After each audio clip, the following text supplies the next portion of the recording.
The second part of learning Objective 2.6 is learning how to construct a frequency polygon. This shows the shape of a distribution, and it's similar to a histogram.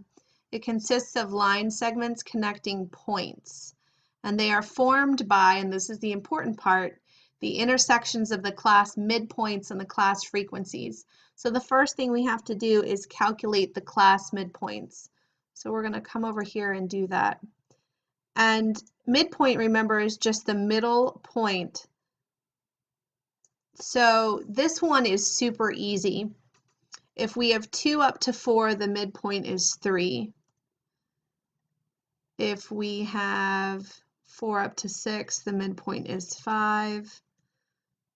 6 up to 7, the midpoint is 7. Or 6 up to 8, the midpoint is 7. 8 up to 10, the midpoint is 9. And 10 up to 12, the midpoint is 11.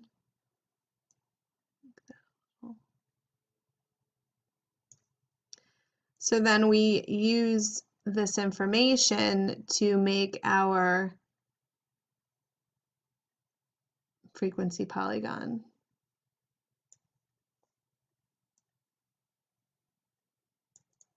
This thing can get a little out of hand sometimes. There we go. So before we get started, I want to add one more thing. And that is, I'm adding 13 onto the end of this, and you will see why I do that in just a minute. So we're going to start to plot our points, and sometimes you'll see frequency polygons where the points start at 0. It does a nice little outline, and then it ends down again at 0. So I'm going to show you how to do that because that's what your book recommends. It recommends that you anchor the frequency polygon, and I will show you how to do that. But do not be surprised if out in other places you don't always see it anchored. It might be just a floating frequency polygon that isn't anchored, and that's fine as well. It's just 2 different ways to do it. So let's go ahead and get started with doing this.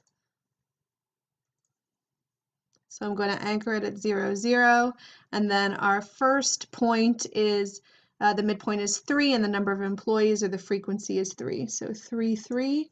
Next one is 5, 10, 7, 6,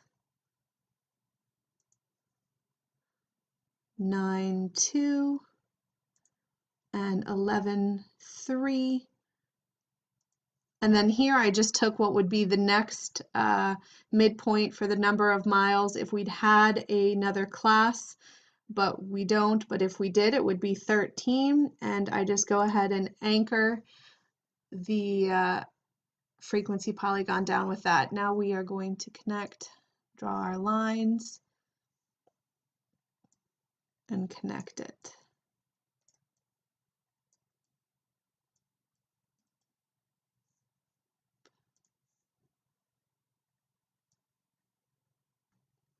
So there you have our frequency polygon, and I want to point out that there is an advantage to the frequency polygon when you are trying to compare 2 or more frequency distributions.